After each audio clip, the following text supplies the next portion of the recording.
SIM card has long been a crucial component of cellular phone technology, allowing users to join mobile networks, place calls, send messages, and access data.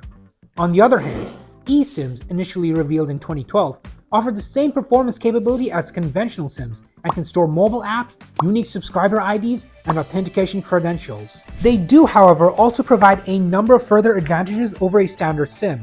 While eSIM technology continues to advance, Apple bravely decided to do away with traditional SIM card slots from their iPhones, starting with the iPhone 14 models.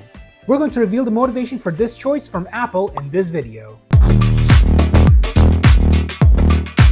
Before we get to the reasons, what is an eSIM, I hear you ask? An eSIM is a digital SIM embedded into the device and can be programmed with carrier information. This eliminates the need for a physical SIM card and allows users to easily switch between carriers without needing to physically change SIM cards.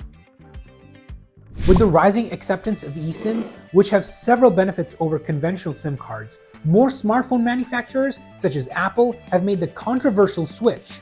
As a result, switching between networks and plans is made simpler by the inbuilt eSIMs, which can be configured remotely. Moreover, they do away with the necessity for real SIM cards, which are vulnerable to theft, damage, and loss.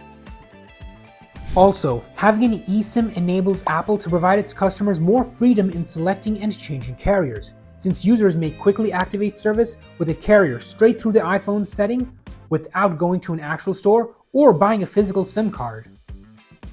Apple removed the iPhone's SIM card slot in favor of eSIM technology to reduce the physical space needed in the iPhone.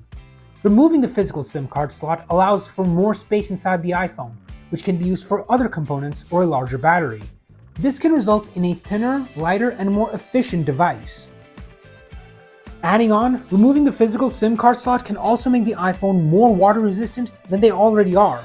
Without a slot, there is one less opening for water to seep into the device, reducing the risk of damage due to water exposure.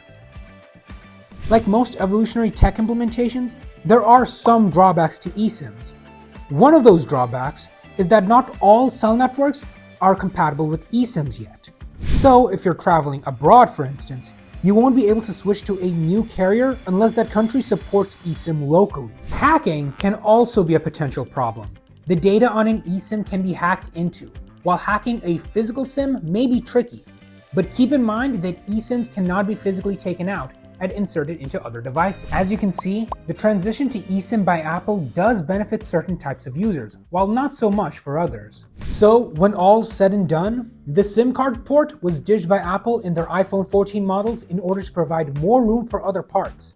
Keep in mind though, there are downsides like inability to change SIMs conveniently while traveling. Overall, the move to eSIM technology is part of Apple's ongoing efforts to improve the user experience and make its products more convenient, efficient, and resilient. Although there was some debate about Apple's decision to do away with the SIM card slot, it ultimately shows the company's dedication to user experience and innovation. So it's difficult to dispute the influence this choice has had on the mobile phone business, whether you're an Apple lover or not.